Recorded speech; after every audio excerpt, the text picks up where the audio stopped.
Welcome to the book summary series. इस series में हम स्टैंडर्ड बुक से यूपीएससी के लिए सबसे इंपॉर्टेंट स्टैटिक टॉपिक्स को शॉर्ट और क्रिस्प तरीके से कवर करेंगे। You are watching UPSC civil 360, just plug in and stay UPSC ready.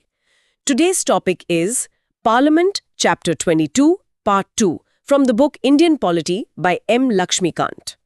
This section is crucial for understanding the functioning heart of our democracy, the key officials like the Speaker, the various sessions, and the tools used within Parliament like question hour and no confidence motions.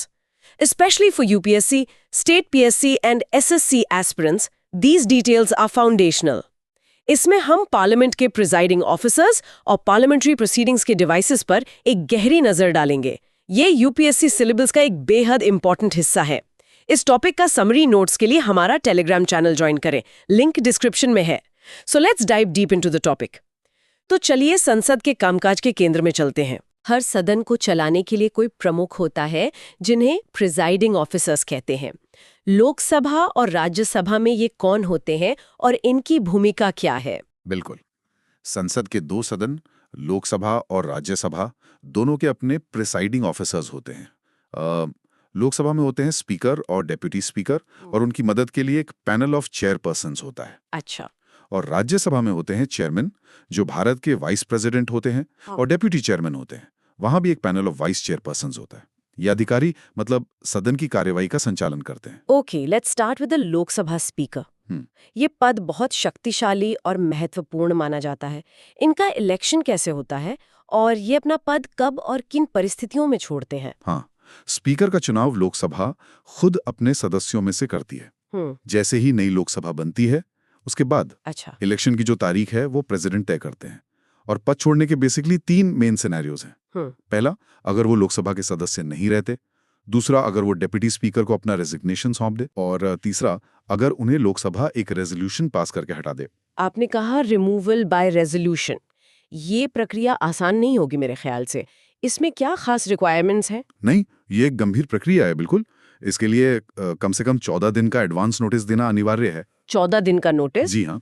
और साथ ही इस resolution को सदन में लाने के लिए, मतलब एडमिट करने के लिए, कम से कम 50 सदस्यों का सपोर्ट चाहिए। 50 सदस्यों का, ठीक है। और इसे पास करने के लिए साधारण बहुमत नहीं, बल्कि इफेक्टिव मेजॉरिटी की जरूरत होती है। इफेक्टिव मेजॉरिटी, ये क्या होती है? इफेक्टिव मेजॉरिटी का मतलब है सदन की जो उस समय की कुल सदस्य संख्या है, मतलब वैकेंसीज को हटाकर उसका बहुमत, more than 50% of the then total strength. अच्छा, और जब ये हटाने का प्रस्ताव चल रहा हो, तब स्पीकर की क्या भूमिका रहती है सदन में? उस समय स्पीकर सदन की अध्यक्षता, मतलब प्रिजाइड नहीं कर सकते। अच्छा, प्रिजाइड नहीं कर सकते। हाँ, हालांकि वो सदन में उपस्थित रह सकते हैं, बोल सकते हैं, कार्रवाई में हिस्सा ले सकते हैं, एक सामान्य सदस्य की तरह।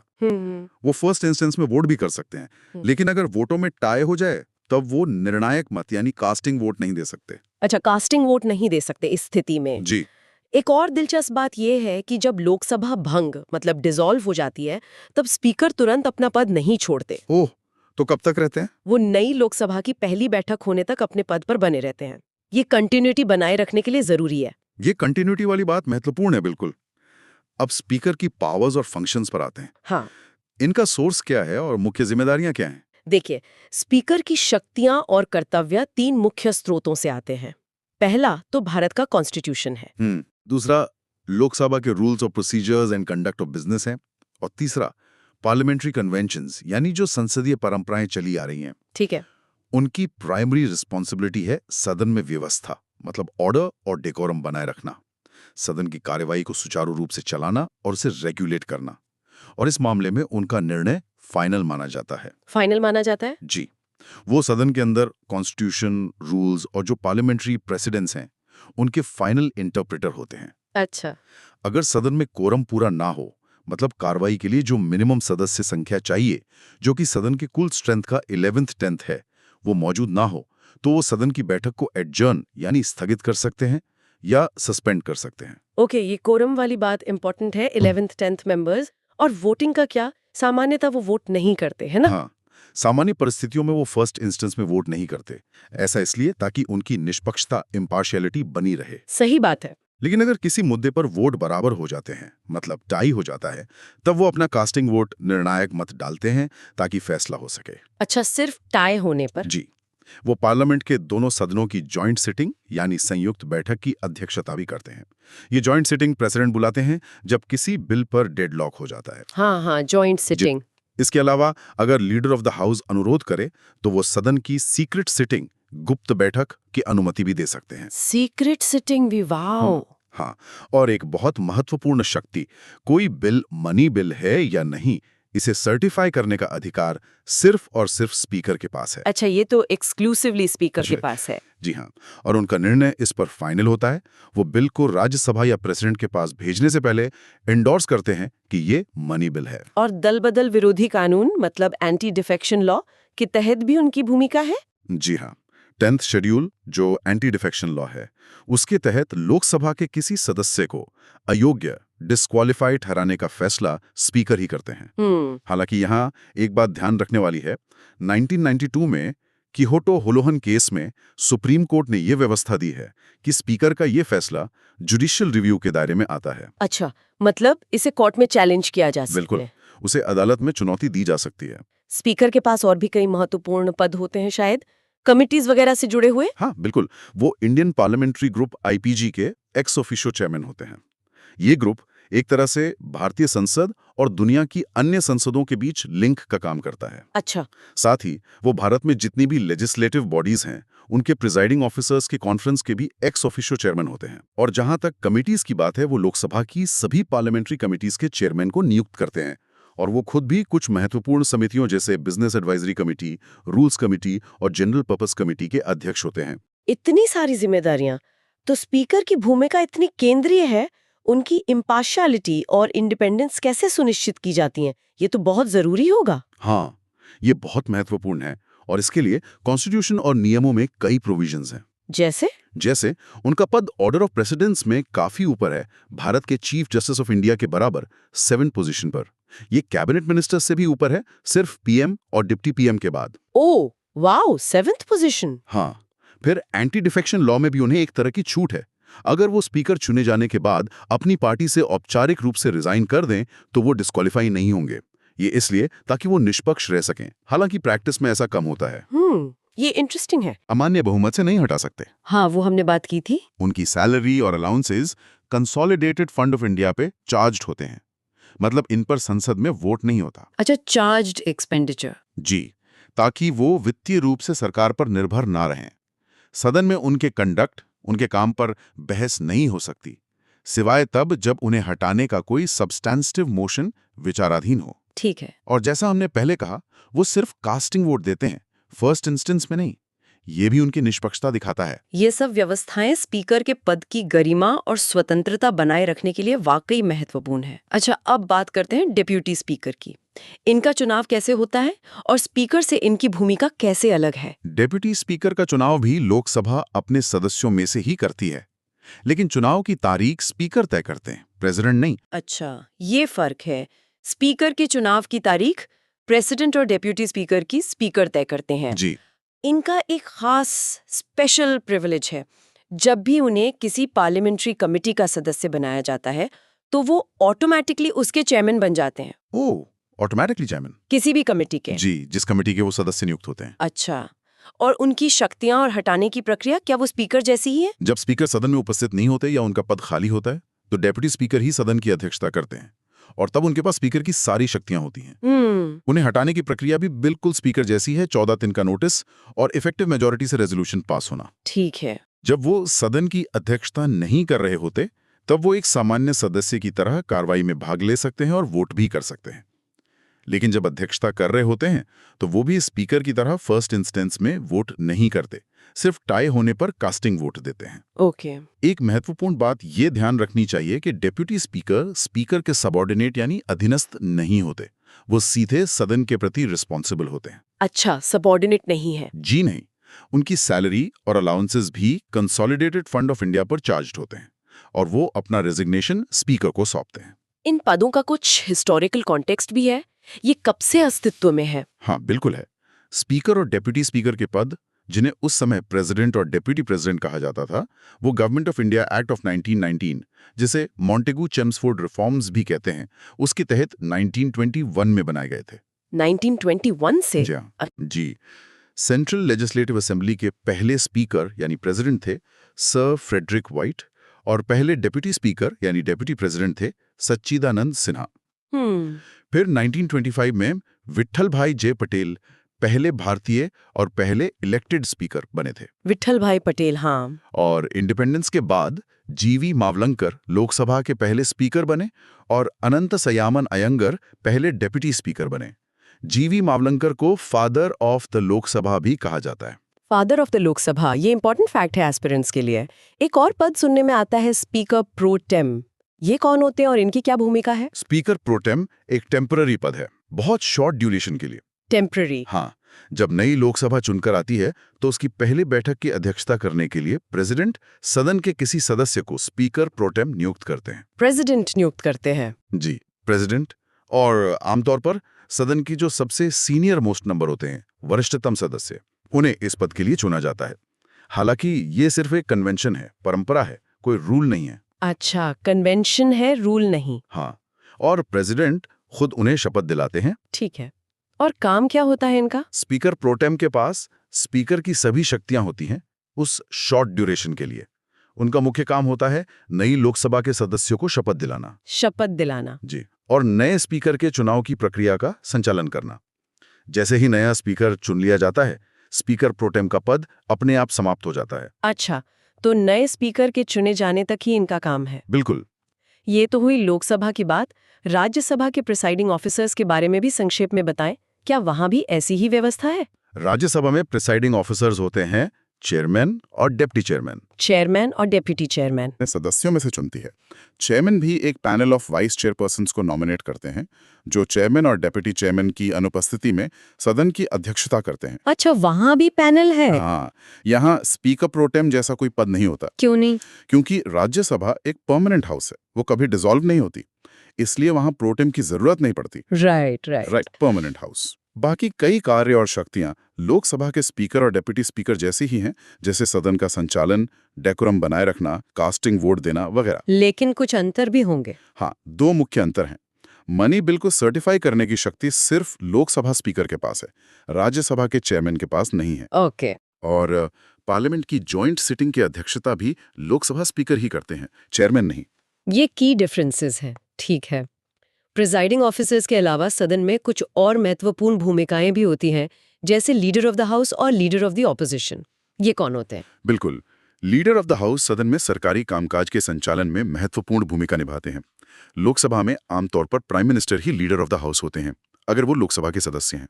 अच्छा, अगर पीएम लोकसभा से हैं तो? जी, अगर पीएम राज्यसभा से हैं, जैसे डॉक्टर मनमोहन सिंह थे, तो वो लोकसभा के लिए अपनी कैबिनेट के किसी वरिष्ठ मंत्री को leader of the house nominate करते हैं। ठीक है। इसी तरह राज्यसभा में भी सरकार का एक लीडर ऑफ द हाउस होता है, जो आमतौर पर कैबिनेट के वरिष्ठ मंत्री होते हैं। इस पद का उल्लेख कॉन्स्टिट्यूशन में नहीं है, ये सदन के नियमों, रूल्स ऑफ द हाउस पर आधारित है। यूएसए में इसे मेजॉरिटी लीडर कहते हैं। और leader of the opposition, AOP का पद, ये क्यों महत्वपूर्ण है? लीडर ऑफ द ऑपोजिशन यानी एलओपी भी लोकसभा और राज्यसभा दोनों में होते हैं। ये सदन में सबसे बड़ी विपक्षी पार्टी के नेता होते हैं। सबसे बड़ी विपक्षी पार्टी के नेता? हाँ, पर एक शर्त है, उस पार्टी के पास सदन की कुल स्ट्रेंथ की कम से कम 10% सीटें होनी चाहिए। 10% सीटें? इसे मावलंकर रूल कहते हैं शायद? जी हाँ, इसे मावलंकर रूल भी कहते हैं। अगर किसी पार्टी के पास 10% सीटें नहीं हैं, तो सदन में कोई मान्यता प्राप्त एलओपी नहीं होता, जैसा कि कुछ हाल के लोकसभा कार्यकालों में हुआ है। इस पद का उल्लेख भी मूल कॉन्स्टिट्यूशन में नहीं था, लेकिन इसे salary and allowances of leader of opposition and parliament act 1977 के तहत स्टैट्यूटरी मान्यता दी गई है। अच्छा, स्टैट्यूटरी रिकॉग्निशन है। जी, इन्हें मान्यता स्पीकर लोकसभा में या चेयरमैन राज्यसभा में देते हैं। एलओपी का पद बहुत महत्वपूर्ण है। उन्हें एक तरह से ऑल्टरनेटिव प्राइम मिनिस्टर की तरह देखा जाता है। Alternative PM? हाँ, और उनका रैंक कैबिनेट मिनिस्टर के बराबर होता है। वो सरकार की नीतियों की कंस्ट्रक्टिव क्रिटिसिज्म करते हैं और कई महत्वपूर्ण नियुक्तियों जैसे सीवीसी, सीआईसी, लोकपाल की चयन समितियों में सदस्य होते हैं। यूके में इसे शैडो कैबिनेट का प्रमुख कहते हैं और यूएसए में माइनॉरिटी लीडर। ये एलओपी का रोल तो काफी सिग्निफिकेंट है डेमोक्रेसी में। एक और शब्द अक्सर सुनते हैं, विप।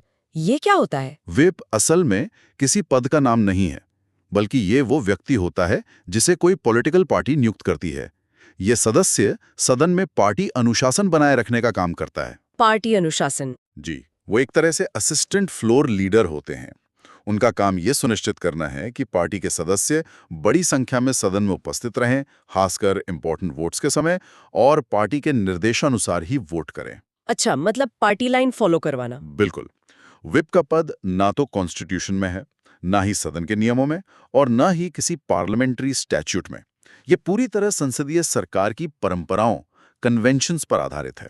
इंटरेस्टिंग, ये कन्वेंशंस पर आधारित है। चलिए अब संसद के सत्रों यानी सेशंस पर आते हैं।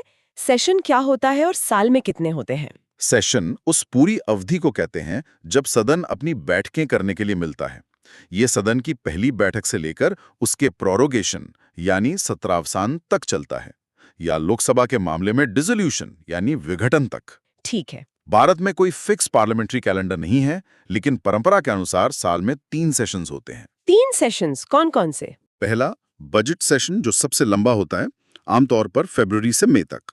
दूसरा मॉनसून सेशन जुलाई से सितंबर तक, और तीसरा विंटर सेशन जो सबसे छोटा होता है, नवंबर से दिसंबर तक। बजट, मॉनसून, विंटर, ठीक है।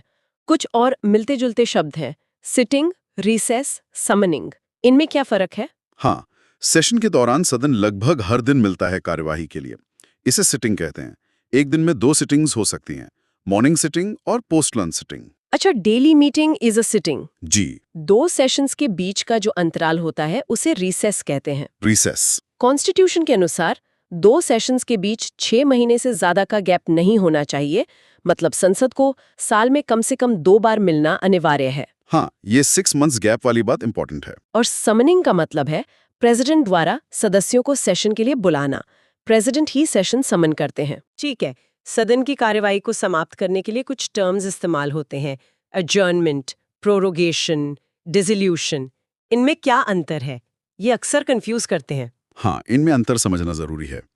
अडजर्नमेंट यानी स्थगन, ये एक सिटिंग के काम को कुछ निश्चित समय के लिए सस्पेंड करता है। ये कुछ घंटे हो सकते हैं, दिन हो सकते हैं, या हफ्ते भी। ये सदन के प्रिजाइडिंग ऑफिसर यानी स्पीकर या चेयरमैन करते हैं। अच्छा, ये टेम्पररी सस्पेंशन है सिटिंग का। बिल्कुल। फिर है अडजर्नमेंट सिने डाए। सिने डाए का मतलब है बिना कोई अगला दिन तय किए। तो ये सिटिंग को अनिश्चित काल के लिए समाप्त करता है। ये भी प्रिजाइडिंग ऑफिसर करते हैं जब सदन का उस सेशन का काम पूरा हो जाता है। अनिश्चित काल के लिए, ठीक है। फिर आता है प्रोरोगेशन यानी सत्रावसान। ये सिर्फ सिटिंग को ही नहीं बल्कि पूरे सेशन को समाप्त करता है। ये प्रेसिडेंट करते हैं। प्रेसिडेंट करते हैं। जी हाँ, प्रेसिडेंट आमतौर पर प्रिसाइडिंग ऑफिसर द्वारा सदन को एडजॉर्नमेंट साइन डाई करने के कुछ दिनों बाद प्रेसिडेंट सेशन को प्रोरोग करने का नोटिफिकेशन जारी करते हैं। अच्छा, एडजर्नमेंट प्रिजाइडिंग ऑफिसर करते हैं, प्रोरोगेशन प्रेसिडेंट करते हैं। एग्जैक्टली। और प्रोरोगेशन से बिल्स लैप्स नहीं होते, पर पेंडिंग नोटिसेस, बिल्स इंट्रोड्यूस करने के नोटिस को छोड़कर लैप्स हो जाते हैं। ओके। और डिसोल्यूशन? डिसोल्यूशन यानी विघटन, ये सिर्फ लोकसभा का होता है, क्योंकि राज्यसभा तो परमानेंट हाउस है, वो कभी डिसॉल्व नहीं होती। हाँ, सिर्फ लोकसभा। डिसोल्यूशन से लोकसभा का जीवन काल ही समाप्त हो जाता है। ये 2 तरह से होता है। ऑटोमेटिक डिसोल्यूशन जब 5 साल का कार्यकाल पूरा हो जाए, या फिर प्रेसिडेंट द्वारा समय से पहले सदन को भंग करने पर, जैसे सरकार गिरने पर या पीएम की सलाह पर। और इसका असर क्या होता है पेंडिंग बिजनेस पे? डिसोल्यूशन का असर सबसे गहरा होता है। लोकसभा में पेंडिंग सभी बिजनेस जैसे bills, motions, resolutions, notices, petitions, सब कुछ लैप्स हो जाता है, मतलब व्यपगत हो जाता है। उन्हें नई लोकसभा में फिर से लाना पड़ता है। सब कुछ लैप्स।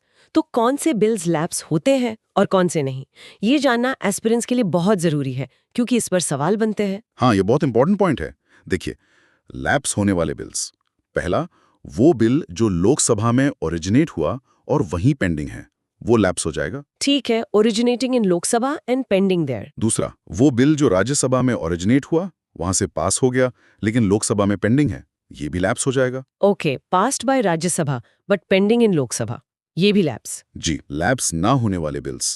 पहला, वो बिल जो राज्यसभा में ओरिजिनेट हुआ और वहीं पेंडिंग है, मतलब अभी लोकसभा में आया ही नहीं है, ये लैप्स नहीं होगा। पास हो चुका है और प्रेसिडेंट की असेंट यानी सहमति के लिए गया हुआ है, ये भी लैप्स नहीं होगा। Passed by both houses, pending assent. Got it. तीसरा, वो बिल जो दोनों सदनों से पास हो गया था पर प्रेसिडेंट ने उसे रिकंसिडरेशन के लिए वापस भेजा है, ये भी लैप्स नहीं होगा। Returned by president for reconsideration. Okay. और चौथा, कुछ बिल्स जिन पर जॉइंट सिटिंग बुलाने का नोटिफिकेशन प्रेसिडेंट ने डिसोल्यूशन से पहले ही जारी कर दिया हो, वो भी लैप्स नहीं होते। अच्छा, जॉइंट सिटिंग वाला केस भी है। ठीक है, ये क्लैरिटी जरूरी थी। और अजॉर्नमेंट और प्रोरोगेशन का बिल्स पर क्या असर होता है? अजॉर्नमेंट का बिल्स या किसी और पेंडिंग बिजनेस पर कोई असर नहीं होता। बैठक जब दोबारा शुरू होती है, काम वहीं से आगे बढ़ता है। कोई असर नहीं। और प्रोरोगेशन से भी बिल्स लैप्स नहीं होते। लेकिन जैसा मैंने पहले कहा, पेंडिंग नोटिसेस लैप्स हो जाते हैं, सिवाय बिल्स इंट्रोड्यूस करने के नोटिस के। मोशंस, रेजोल्यूशंस के लिए नए सेशन में नए नोटिस देने पड़ते हैं। ठीक है, bill survive prorogation but notices mostly lapse. Understood. अच्छा, दो और टर्म्स, कोरम और लेम डक सेशन, क्या है? कोरम के बारे में हमने पहले भी बात की थी। ये किसी भी सदन की बैठक की कार्यवाही चलाने के लिए आवश्यक सदस्यों की न्यूनतम संख्या है। हाँ, 1/10 ऑफ टोटल मेंबर्स। जी, कुल सदस्य संख्या का 1/10, जिसमें प्रिजाइडिंग ऑफिसर भी शामिल हैं। यानी लोकसभा के लिए 55 सदस्य और राज्यसभा के लिए 25 सदस्य। अगर कोरम पूरा नहीं है तो प्रिजाइडिंग ऑफिसर का कर्तव्य है कि वो या तो सदन को अडजर्न कर दें या कोरम पूरा होने तक बैठक सस्पेंड कर दें। ठीक है, और lame duck session? Lame duck session मौजूदा लोकसभा का आखिरी सेशन होता है, जो नई लोकसभा के चुनाव के बाद होता है, लेकिन नई लोकसभा की बैठक से पहले। चुनाव के बाद? हाँ, इसमें वो सदस्य भाग लेते हैं जो पुरानी लोकसभा के सदस्य थे लेकिन नई लोकसभा के लिए नहीं चुने गए। उन्हें ही लेम डक्स कहा जाता है, इसलिए सेशन का नाम लेम डक सेशन पड़ गया। अच्छा, जो हार गए वो सदस्य भाग लेते हैं। ओके, अब आते हैं सदन में वोटिंग की प्रक्रिया पर। फैसले कैसे लिए जाते हैं? मेजॉरिटी कैसी चाहिए होती है? सदन में ज्यादातर मामलों पर फैसले उपस्थित और मतदान करने वाले सदस्यों के साधारण बहुमत यानी ऑर्डिनरी मेजॉरिटी से लिए जाते हैं। मतलब जितने मेंबर्स प्रेजेंट हैं और वोट कर रहे हैं उनमें से 50% से ज्यादा। Ordinary majority. जी, प्रिसाइडिंग ऑफिसर सामान्यतः वोट नहीं देते, सिर्फ टाई होने पर कास्टिंग वोट देते हैं। लेकिन कुछ विशेष मामलों में, जैसे कॉन्स्टिट्यूशन अमेंडमेंट आर्टिकल 368 के तहत, या प्रेसिडेंट का इम्पीचमेंट या जजेस को हटाना, इनके लिए स्पेशल मेजॉरिटी की जरूरत होती है। स्पेशल मेजॉरिटी के भी अलग अलग प्रकार हैं शायद। हाँ, कॉन्स्टिट्यूशन में अलग अलग तरह की स्पेशल मेजॉरिटी बताई गई हैं, जैसे कुल सदस्यता का बहुमत और उपस्थित व मतदान करने वालों का 2/3 बहुमत वगैरह। वो स्पेसिफिक कॉन्टेक्स्ट पर डिपेंड करता है। ठीक है, वोटिंग होती कैसे है? प्रक्रिया क्या है? जब किसी मुद्दे पर डिबेट खत्म हो जाती है तो स्पीकर या चेयरमैन सवाल को वोटिंग के लिए रखते हैं। सबसे पहले वॉइस वोट होता है, ध्वनि मत। स्पीकर पूछते हैं जो पक्ष में हैं वे आय कहें और जो विपक्ष में हैं वे नो कहें। Ayes and noes. जी, आवाज के आधार पर स्पीकर अपना निर्णय देते हैं, द आइज हैव इट या द नोज हैव इट। अच्छा।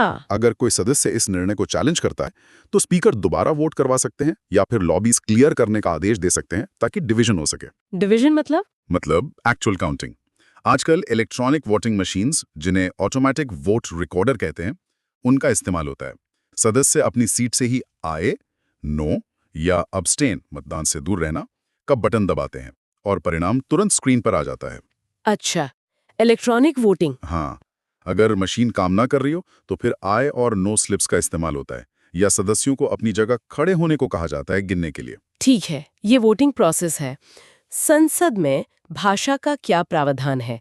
किन भाषाओं में काम होता है? कॉन्स्टिट्यूशन के अनुसार संसद में काम हिंदी और इंग्लिश में किया जाता है। हिंदी और इंग्लिश? जी, मूल संविधान में यह प्रावधान था कि इंग्लिश का प्रयोग संविधान लागू होने के 15 साल तक यानी 1965 तक जारी रहेगा। उसके बाद बंद हो जाएगा और सिर्फ हिंदी रहेगी। अच्छा, 15 साल के लिए था इंग्लिश का प्रोविजन? हाँ, इनिशियली। लेकिन फिर ऑफिशियल लैंग्वेजेस एक्ट 1963 पास किया गया, जिसने इंग्लिश को हिंदी के साथ साथ अनिश्चित काल तक संसद के कामकाज के लिए जारी रखने की अनुमति दे दी। तो आज भी दोनों भाषाएं चलती हैं। ओके, ऑफिशियल लैंग्वेजेस एक्ट 1963 से इंग्लिश कंटिन्यू हुई। जी, इसके अलावा अगर कोई सदस्य हिंदी या इंग्लिश में अपनी बात आसानी से नहीं रख सकता तो वो प्रिजाइडिंग ऑफिसर की अनुमति से अपनी मदर टंग यानी मातृभाषा में भी बोल सकता है। मातृभाषा में भी? हाँ, सदन में साइमल्टेनियस इंटरप्रिटेशन की व्यवस्था होती है ताकि सदस्य अन्य भाषाओं में कही गई बात को हिंदी या इंग्लिश में सुन सकें। ये तो बहुत अच्छी व्यवस्था है इंक्लूसिविटी के लिए। बिल्कुल। अब आते हैं उस हिस्से पर जो संसदीय कार्यवाही को जीवंत बनाता है, devices of parliamentary proceedings. Here's where it gets really interesting. ये वो टूल्स हैं जिनका इस्तेमाल सदस्य मुद्दों को उठाने, सरकार से जानकारी मांगने और बहस करने के लिए करते हैं। शुरुआत करते हैं सबसे चर्चित क्वेश्चन आवर से। ये क्या होता है? क्वेश्चन आवर यानी प्रश्नकाल। ये आमतौर पर हर संसदीय बैठक का पहला घंटा होता है, सुबह 11 बजे से 12 बजे तक। पहला घंटा, ठीक है। इस दौरान सदस्य मंत्रियों से उनके मंत्रालयों के कामकाज से संबंधित सवाल पूछते हैं। ये सरकार की मिनिस्टर्स की अकाउंटेबिलिटी सुनिश्चित करने का एक बहुत महत्वपूर्ण जरिया है। हाँ, मिनिस्टर्स को सदन के प्रति जवाब दे रहना पड़ता है। हाँ, अकाउंटेबिलिटी के लिए क्रूशल है। कितने तरह के सवाल होते हैं? सवाल मुख्य रूप से 3 तरह के होते हैं। स्टार्ड क्वेश्चंस, इन सवालों पर तारा स्टार लगा होता है। इनका जवाब मंत्री मौखिक रूप से ओरल आंसर सदन में देते हैं। और सबसे महत्वपूर्ण बात, सदस्य इस पर सप्लीमेंट्री क्वेश्चंस यानी पूरक प्रश्न भी पूछ सकते हैं। अच्छा, ओरल आंसर और सप्लीमेंट्री क्वेश्चंस अलाउड। जी। दूसरे होते हैं अनस्टार्ड क्वेश्चंस। इनका जवाब लिखित रूप में रिटन आंसर दिया जाता है और इसे सदन के पटल पर रख दिया जाता है। इन पर सप्लीमेंट्री क्वेश्चंस नहीं पूछे जा सकते। Written answer, no supplementary questions. Correct. Okay. और तीसरे होते हैं शॉर्ट नोटिस क्वेश्चंस। ये उन अर्जेंट पब्लिक इंपॉर्टेंस के मामलों पर पूछे जाते हैं जिन्हें सामान्य 10 दिन के नोटिस से कम समय देकर पूछा जा सकता है। इनका जवाब भी मौखिक रूप से दिया जाता है और सप्लीमेंट्री क्वेश्चंस पूछे जा सकते हैं। शॉर्ट नोटिस, ओरल आंसर, ठीक है। ये सब रूल्स ऑफ प्रोसीजर में मेंशन्ड है। जी हाँ, क्वेश्चन आवर और इन सवालों के प्रकार रूल्स ऑफ प्रोसीजर में विधिवत वर्णित हैं। क्वेश्चन आवर के ठीक बाद अक्सर 0R का जिक्र आता है। ये क्या है और क्वेश्चन आवर से कैसे अलग है? 0R यानी शून्यकाल। ये क्वेश्चन आवर के तुरंत बाद, मतलब 12 बजे शुरू होता है और सदन का नियमित एजेंडा यानी दिन का जो लिस्टेड बिजनेस है उसके शुरू होने तक चलता है। 12 बजे के बाद। हाँ, ये रूल्स ऑफ प्रोसीजर में मेंशन नहीं है। ये संसदीय प्रक्रिया में एक इंडियन इनोवेशन है, इंडियन इनोवेशन, जो करीब 1962 से अस्तित्व में है। इंडियन इनोवेशन, हाँ, अच्छा जी। इसमें सदस्य बिना किसी पूर्व सूचना, प्रायर नोटिस के अत्यावश्यक सार्वजनिक महत्व, अर्जेंट पब्लिक इंपॉर्टेंस के मुद्दे उठा सकते हैं। ये क्वेश्चन आवर से ज्यादा इनफॉर्मल होता है, इसीलिए इसे 0R कहते हैं, क्योंकि ये 12 बजे शुरू होता है। इनफॉर्मल और विदाउट प्रायर नोटिस, ये की डिफरेंस है। हाँ। कार्यवाही को आगे बढ़ाने या विशेष मुद्दों पर चर्चा के लिए मोशंस लाए जाते हैं। ये मोशंस क्या होते हैं? मोशन यानी प्रस्ताव। सदन में कोई भी चर्चा बिना मोशन लाए नहीं हो सकती। ये बेसिकली एक प्रपोजल होता है जो कोई सदस्य सदन की राय जानने या कोई निर्णय लेने के लिए पेश करता है। हर मोशन पर सदन का डिसीजन लिया जाता है। अच्छा, डिस्कशन के लिए मोशन जरूरी है। कितने तरह के होते हैं ये? मोशंस कई तरह के होते हैं, जिन्हें मोटे तौर पर 3 मेन कैटेगरीज में बांटा जा सकता है। सब्सटैंटिव मोशन, ये एक सेल्फ कंटेन्ड इंडिपेंडेंट प्रपोजल होता है जो बहुत महत्वपूर्ण मामलों के लिए लाया जाता है, जैसे प्रेसिडेंट का इम्पीचमेंट या चीफ इलेक्शन कमिश्नर को हटाना या स्पीकर को हटाना। नो कॉन्फिडेंस मोशन भी इसी का एक प्रकार है। Okay, self contained important matters. Substitute motion, ये किसी ओरिजिनल मोशन के विकल्प के तौर पर लाया जाता है। अगर ये पास हो जाता है तो ये ओरिजिनल मोशन की जगह ले लेता है। ठीक है, replaces the original motion. Subsidiary motion, ये अपने आप में कोई अर्थ नहीं रखता, बल्कि किसी ओरिजिनल मोशन या सदन की कार्यवाही से जुड़ा होता है। इसके भी 3 प्रकार हैं। एंसिलरी मोशन जो नियमित कार्यवाही के लिए होता है, सुपरसीडिंग मोशन जो किसी अन्य मुद्दे पर बहस के लिए होता है, और अमेंडमेंट जो ओरिजिनल मोशन में संशोधन के लिए होता है। काफी डिटेल्स है इसमें। कुछ खास तरह के मोशंस भी हैं जो अक्सर चर्चा में रहते हैं, जैसे क्लोजर मोशन। इसका क्या उद्देश्य है? क्लोजर मोशन यानी समापन प्रस्ताव। जैसा नाम से ही जाहिर है, ये किसी सदस्य द्वारा इसलिए लाया जाता है ताकि किसी मुद्दे पर चल रही बहस को काटा जा सके, छोटा किया जा सके और उसे तुरंत वोट के लिए रखा जाए। डिबेट को कट शॉर्ट करने के लिए। जी, अगर सदन इसे स्वीकार कर लेता है तो बहस रोक दी जाती है और प्रस्ताव पर वोटिंग होती है। इसके 4 प्रकार हैं। 4 प्रकार? हाँ, पहला सिंपल क्लोजर। जब सदस्य को लगता है कि मुद्दे पर पर्याप्त बहस हो चुकी है तो वो प्रपोज करता है कि अब क्वेश्चन को पुट किया जाए। दूसरा, क्लोजर बाय कंपार्टमेंट्स। जब किसी लंबे रेजोल्यूशन या बिल के क्लॉजेस को ग्रुप्स या कंपार्टमेंट्स में बांटकर हर ग्रुप पर एक साथ बहस करके वोटिंग की जाती है, बाकी पार्ट्स को छोड़ दिया जाता है। अच्छा, ग्रुपिंग करके। तीसरा, कैंगरू क्लोजर। इसमें सिर्फ इंपॉर्टेंट क्लॉजेस पर ही बहस और वोटिंग होती है, बीच के क्लॉजेस को स्किप कर दिया जाता है, जैसे कंगारू कूदता है। Kangaroo closure, interesting name. हाँ, और चौथा, गिलोटीन क्लोजर। जब किसी बिल या रेजोल्यूशन के अनडिस्कस्ड क्लॉजेस को भी तय समय सीमा समाप्त होने पर बिना बहस के वोटिंग के लिए रख दिया जाता है। ये अक्सर समय बचाने के लिए किया जाता है, खासकर बजट अनुदान मांगों, डिमांड्स फॉर ग्रांट्स के दौरान। गिलोटीन मतलब बिना चर्चा के ही वोटिंग। ठीक है।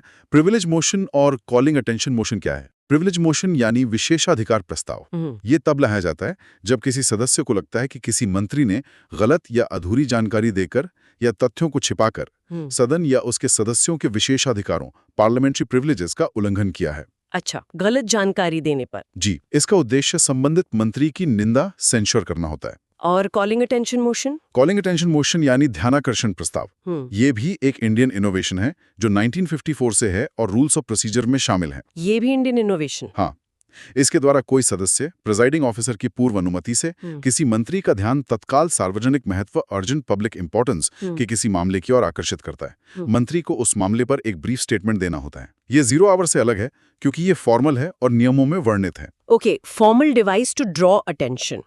एडजॉर्नमेंट मोशन काफी महत्वपूर्ण माना जाता है। ये क्या है और क्यों खास है? एडजॉर्नमेंट मोशन यानी स्थगन प्रस्ताव। इसका उद्देश्य हाल ही में घटी किसी निश्चित और अत्यावश्यक सार्वजनिक महत्व की घटना पर चर्चा करने के लिए सदन की नियमित कार्यवाही को एडजर्न स्थगित करना होता है। अर्जेंट मैटर पे डिस्कशन के लिए? जी, ये एक असाधारण एक्स्ट्रॉर्डिनरी डिवाइस है क्योंकि ये सदन के सामान्य कामकाज को इंटरप्ट करता है। ये सिर्फ लोकसभा में ही लाया जा सकता है। सिर्फ लोकसभा में? क्यों? क्योंकि इसे सरकार के खिलाफ एक तरह का सेंसर निंदा माना जाता है। इसलिए राज्यसभा, जो सरकार को हटा नहीं सकती, उसे इसे इस्तेमाल करने की अनुमति नहीं है। इसे एडमिट करने के लिए 50 सदस्यों का समर्थन जरूरी है। 50 मेंबर सपोर्ट? हाँ, और इस पर कम से कम 2.5 घंटे की चर्चा होती है। मामला डेफिनेट होना चाहिए, फैक्चुअल होना चाहिए, अर्जेंट होना चाहिए और पब्लिक इंपॉर्टेंस का होना चाहिए। एक ही सिटिंग में एक से ज्यादा ऐसा मोशन नहीं लाया जा सकता। काफी स्ट्रिक्ट कंडीशंस हैं। अब आते हैं सरकार के अस्तित्व से जुड़े 2 महत्वपूर्ण प्रस्तावों पर, नो कॉन्फिडेंस मोशन और कॉन्फिडेंस मोशन। इनमें क्या अंतर है? नो कॉन्फिडेंस मोशन यानी अविश्वास प्रस्ताव, ये भारतीय संसदीय प्रणाली के कोर प्रिंसिपल, कार्यपालिका का विधायिका के प्रति सामूहिक उत्तरदायित्व, कलेक्टिव रिस्पॉन्सिबिलिटी, जैसा कि आर्टिकल 75(3) में कहा गया है, को एनफोर्स करने का सबसे पावरफुल टूल है। Collective responsibility, article 75(3). हाँ, ये प्रस्ताव सिर्फ लोकसभा में विपक्ष द्वारा पूरी काउंसिल ऑफ मिनिस्टर्स के खिलाफ लाया जा सकता है, किसी एक मंत्री के खिलाफ नहीं। पूरे सरकार के खिलाफ? जी। और इसके लिए कोई कारण बताना जरूरी नहीं है, बस ये कहना काफी है कि ये सदन मंत्रिपरिषद में अविश्वास व्यक्त करता है। कारण बताना जरूरी नहीं? नहीं, अगर ये प्रस्ताव पास हो जाता है, मतलब सिंपल मेजॉरिटी से, तो सरकार को इस्तीफा देना पड़ता है। इसे लाने के लिए भी 50 सदस्यों का समर्थन चाहिए, 50 मेंबर सपोर्ट। और कुछ इंटरेस्टिंग फैक्ट्स हैं इसके बारे में। हाँ, पहला नो कॉन्फिडेंस मोशन 1963 में आचार्य JB कृपलानी द्वारा नेहरू सरकार के खिलाफ लाया गया था। 1963 में पहला? जी। सबसे ज्यादा 15 बार इंदिरा गांधी सरकार के खिलाफ ये प्रस्ताव आए। अब तक पुस्तक के प्रकाशन तक कुल 27 नो कॉन्फिडेंस मोशंस लाए गए हैं। मोरारजी देसाई की सरकार 1979 में इसी प्रस्ताव पर वोट होने से पहले ही गिर गई थी, उन्होंने रिजाइन कर दिया था। इतिहास भी रोचक है इसका। और कॉन्फिडेंस मोशन? कॉन्फिडेंस मोशन यानी विश्वास प्रस्ताव, ये आमतौर पर सरकार द्वारा खुद लोकसभा में अपना बहुमत साबित करने के लिए लाया जाता है। सरकार खुद लाती है? हाँ, अक्सर, खासकर जब नई सरकार बनी हो या सरकार बनाने का दावा कर रही हो या किसी सहयोगी दल ने समर्थन वापस लेने की धमकी दी हो या प्रेसिडेंट ऐसा करने को कहें। ये भी सिर्फ लोकसभा में लाया जाता है। अगर कॉन्फिडेंस मोशन हार जाता है तो सरकार को इस्तीफा देना होता है। तो नो कॉन्फिडेंस विपक्ष लाता है, कॉन्फिडेंस सरकार लाती है जनरली। हाँ, मोटे तौर पर यही है। सेंसोर मोशन और मोशन ऑफ थैंक्स क्या है? सेंसोर मोशन यानी निंदा प्रस्ताव, ये नो कॉन्फिडेंस मोशन से अलग है। कैसे अलग है? पहली बात, ये किसी एक मंत्री या कुछ मंत्रियों के समूह या पूरी काउंसिल ऑफ मिनिस्टर्स के खिलाफ भी लाया जा सकता है। नो कॉन्फिडेंस सिर्फ पूरी काउंसिल के खिलाफ होता है। अच्छा, स्पेसिफिक हो सकता है। दूसरी बात, सेंसोर मोशन के लिए कारण बताना जरूरी होता है कि आप किस स्पेसिफिक पॉलिसी या एक्शन की निंदा कर रहे हैं। नो कॉन्फिडेंस के लिए कारण बताना जरूरी नहीं। कारण बताना होता है। तीसरी बात, अगर सेंसोर मोशन लोकसभा में पास हो भी जाए तो सरकार को इस्तीफा देने की जरूरत नहीं होती। हालांकि ये सरकार के लिए एक बड़ी शर्मिंदगी होती है और उसकी स्थिति कमजोर हो सकती है। रेजिग्नेशन जरूरी नहीं, ओके। और motion of thanks? Motion of thanks यानी धन्यवाद प्रस्ताव, ये प्रेसिडेंट के अभिभाषण, प्रेसिडेंट्स एड्रेस पर होता है। प्रेसिडेंट्स एड्रेस कब होता है ये?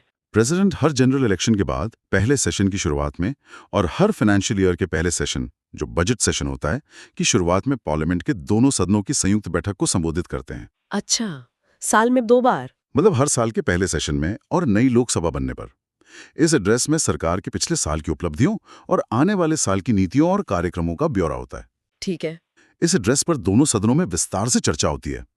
चर्चा के अंत में धन्यवाद प्रस्ताव पर वोटिंग होती है। वोटिंग होती है? जी हाँ, और अगर ये मोशन ऑफ थैंक्स लोकसभा में पास नहीं होता तो इसे सरकार की हार माना जाता है और सरकार को इस्तीफा देना पड़ सकता है। ये सरकार के लिए एक फ्लो टेस्ट जैसा हो जाता है। ओह, ये भी इतना क्रिटिकल है। Defeat of motion of thanks means defeat of the government. Yes, in Lok Sabha. अंत में कुछ और डिवाइसेस जैसे point of order, short duration discussion और रेजोल्यूशन के बारे में संक्षेप में बताएं। जरूर। पॉइंट ऑफ ऑर्डर, इसे कोई भी सदस्य तब उठा सकता है जब उसे लगे कि सदन की कार्यवाही नियमों, रूल्स ऑफ प्रोसीजर या कॉन्स्टिट्यूशन के प्रावधानों के अनुसार नहीं चल रही है। रूल्स फॉलो नहीं हो रहे हैं? जी, ये सदन में डिसिप्लिन और ऑर्डर बनाए रखने का एक तरीका है। अगर प्रिसाइडिंग ऑफिसर इसे वैलिड मानते हैं तो सामान्य कार्रवाई रोक दी जाती है जब तक उस पॉइंट ऑफ ऑर्डर का निपटारा ना हो जाए। इस पर कोई डिबेट नहीं होती। ये आमतौर पर विपक्षी सदस्य उठाते हैं सरकार को कंट्रोल करने के लिए। ठीक है, प्रोसीजरल वायोलेशन के लिए। शॉर्ट ड्यूरेशन डिस्कशन, इसे 2 आवर डिस्कशन भी कहते हैं क्योंकि इसके लिए अधिकतम 2 घंटे का समय निर्धारित होता है। इसमें अर्जेंट पब्लिक इंपॉर्टेंस के किसी मुद्दे पर बिना किसी फॉर्मल मोशन या वोटिंग के चर्चा की जाती है। बिना वोटिंग की चर्चा? जी। और रेजोल्यूशन यानी संकल्प, सदस्य, प्राइवेट मेंबर या मिनिस्टर सदन का ध्यान या निर्णय किसी आम सार्वजनिक महत्व के मुद्दे की ओर आकर्षित करने के लिए रेजोल्यूशन ला सकते हैं। मोशन और रेजोल्यूशन में मुख्य अंतर यह है कि सभी रेजोल्यूशंस पर वोटिंग जरूरी होती है जबकि सभी मोशंस पर वोटिंग जरूरी नहीं। Resolutions need voting, motions may or may not. Exactly. Resolutions 3 प्रकार के होते हैं। प्राइवेट मेंबर्स रेजोल्यूशन, जो प्राइवेट मेंबर लाते हैं, सिर्फ ऑल्टरनेट फ्राइडेज को दोपहर में डिस्कस होते हैं। गवर्नमेंट रेजोल्यूशन, जो मिनिस्टर लाते हैं, मॉन थर्स कभी भी डिस्कस हो सकते हैं। स्टैट्यूटरी रेजोल्यूशन, जो कॉन्स्टिट्यूशन या किसी एक्ट के प्रोविजन के तहत लाया जाता है, प्राइवेट मेंबर या मिनिस्टर कोई भी ला सकता है। ओके, ये डिस्टिंक्शन क्लियर हुआ। So what does this all mean? हमने आज संसद के कामकाज के कई अहम पहलुओं को समझा, स्पीकर की भूमिका से लेकर विभिन्न संसदीय प्रक्रियाओं और प्रस्तावों तक। ये सब मिलकर हमारी संसदीय प्रणाली की रूपरेखा बनाते हैं। ये था आज का UPSC book Indian polity by M Laxmikanth का समरी ऑडियो बुक। अगर आपको ये फॉर्मेट हेल्पफुल लगा तो इसे लाइक और शेयर ज़रूर करें ताकि और एस्पिरेंट्स भी बेनिफिट ले सकें। और सब्सक्राइब करें हमारे चैनल को, जहां आपको कई अन्य स्टैंडर्ड बुक्स की ऑडियो समरीज मिलेंगी नोट्स के साथ। हमारी कोशिश है कि आप कहीं भी कभी भी सुनकर अपनी तैयारी जारी रख सकें। मिलते हैं अगले एपिसोड में एक और इम्पॉर्टेंट टॉपिक के साथ। धन्यवाद और जय हिंद।